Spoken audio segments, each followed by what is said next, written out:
Routine సినిమాల వరదలో ఏదైనా కొత్త ఐడియాతో ఓ టీజరో ట్రైలరో కనిపిస్తే ప్రజలు ఎంతో ఆశగా సినిమా వైపు చూస్తారు. కానీ ఐడియా వరకు ఎగ్జైటింగ్గా అనిపించినా దాన్ని 2-2.5 గంటల సినిమాగా మలిచే క్రమంలో తడబడే దర్శకులే ఎక్కువ. అయితే సుకుమార్ శిష్యుడు అర్జున్ వైకే మాత్రం ఓ కొత్త ఐడియా చుట్టూ ఇంట్రెస్టింగ్ థ్రిల్లర్ స్క్రీన్ ప్లే అల్లి 2.5 గంటలు ప్రేక్షకులను కూర్చోబెట్టడంలో విజయవంతమయ్యాడని చెప్పుకోవచ్చు. ముఖాలు, గొంతులు గుర్తుపట్టలేని హీరో ఒక హత్య కేసులో చిక్కుకుపోయి దాని నుంచి ఎలా బయటపడ్డాడన్న ఇంట్రెస్టింగ్ ఐడియాతో తెరకెక్కిన సినిమా ఇది.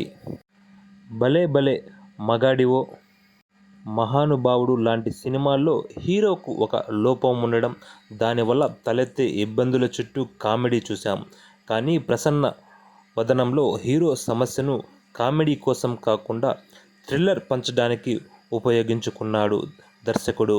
హీరో పాత్రకు సంబంధించిన లోపం అన్నది కొత్తది కావడం వల్ల దాన్ని అనుసరించి సాగే సన్నివేశాలు కూడా కొత్తగా అనిపిస్తాయి. ఈ పాయింట్ చుట్టూ ఎప్పుడు చూసే ఒక టెంప్లెట్ మర్డర్ మిస్టరీని బోర్ కొట్టకుండా నడిపించగలిగాడు దర్శకుడు. మరి వావ్ అనుకునే స్థాయిలో లేకపోయినా ఆరంభం నుంచి చివరి వరకు ప్రేక్షకులను కుదురుగా కూర్చోబెట్టడంలో మాత్రం ప్రసన్న వదనం సక్సెస్ అయ్యిందని చెప్పుకోవచ్చు. ఇక ప్రసన్న వదనం ట్రైలర్లో అందరినీ ఆకర్షించిన అంశం హీరోకు ఉన్న లోపమే.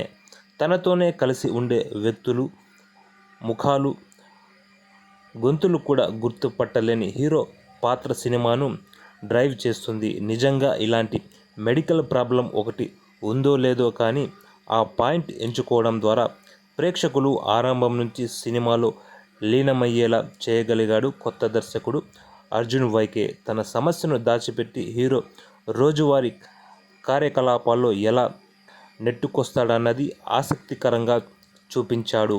హీరోయిన్తో రొమాంటిక్ ట్రాక్ కూడా దీనివల్ల ఆసక్తికరంగా తయారైంది. కథానాయికకు పదే పదే హీరో ఎదురుపడడం కొంచెం సినిమాటిక్గా అనిపించినా ఆమెను గుర్తుపట్టకుండా వేరువేరు వ్యక్తులుగా భావిస్తూ తనతో వేరువేరు సందర్భాల్లో వేరువేరు రకాలుగా మాట్లాడడం ఫన్నీగా అనిపిస్తుంది. కొంచెం ఫన్, కొంచెం రొమాన్స్తో తొలి గంట సినిమా సాఫీగా సాగుతుంది. ఆ తరువాత సినిమా క్రైమ్ థ్రిల్లర్గా రూపాంతరం చెందుతుంది. సాధ్యమైనంత వరకు ఉత్కంఠ రేకెత్తించేలా ఈ ట్రాక్ను దర్శకుడు నడిపించాడని చెప్పుకోవచ్చు.